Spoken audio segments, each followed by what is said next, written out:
Positive Patient Identification, or PPID, the newer technology, is a barcoded system that the laboratory can use at the patient bedside to prevent misidentification and to ensure that the patient is positively identified before labeling a specimen can happen.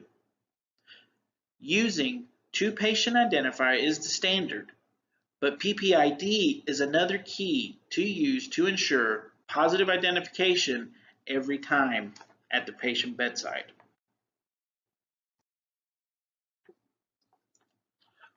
Within laboratory medicine, there are three key areas when reporting patient results, which are pre-analytical, analytical, and post-analytical. As the analytical quality has improved, the pre-analytical and post-analytical stages of testing have shown to be the largest source of laboratory errors, and therefore are the prime targets for improvement. The recognition that preventable medical errors cause thousands of deaths US annually has created a patient safety movement that seeks to create a system that are error preventing. Pre-analytical is the stage that starts everything. If no problems in the pre-analytical, then there is a great chance of not having any issues in any of the other areas. Accurate patient and specimen identification within the pre-analytical stage is crucial. Misidentifications can have numerous consequences. For example, a result reported for the wrong patient and a missed or delayed diagnosis, with the worst case scenario including missed cancers and hemolytic transfusion reactions. Specimen identification errors, such as mislabeled or unlabeled specimens, are a high contributor to the errors in the laboratory.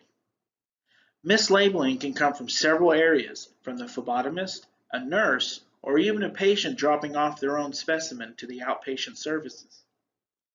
You should always use two patient identifiers, but sometimes complacency comes into play when you match up just a few letters of the first and last name and then you just glance at the birth date and you're checking. For an example, if you had a patient named Rose Smith with a date of birth of 9/20/69, but then they also lay down another specimen in front of you with the name of Robert Smith with a date of birth of 9/2/60, if you were just to match up the first couple of letters of the name to the birthday, you could easily misidentify and result those patients. All of these mistakes cost not only thousands to millions of dollars, but it also ruins the trust at your hospital. From the patient not trusting the laboratory, the hospital, or even a physician might not trust the labs that are coming out of that laboratory. You could even lose an accreditation that helps a hospital stand out from the competitions of healthcare. An organization that oversees hospitals and the many departments within the hospital is called the Joint Commission.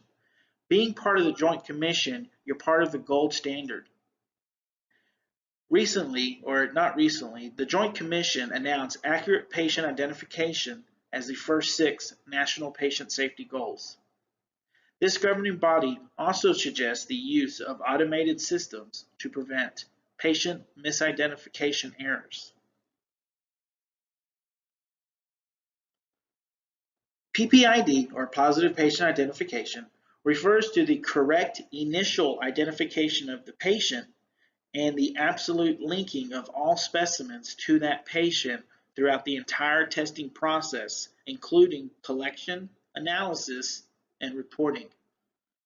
There are two major technologies of barcoding. There's barcoding and then the radio frequency identification. A typical barcode consists of barcoded patient wristbands, handheld computers, which orders are downloaded to, a barcode scanner, and they are used to confirm the patient ID before blood can be collected, and the portable printers generate a label right there at bedside once you scan the patient, ensuring that the only patient labels that generate on that particular machine is the patient that is sitting next to you at bedside.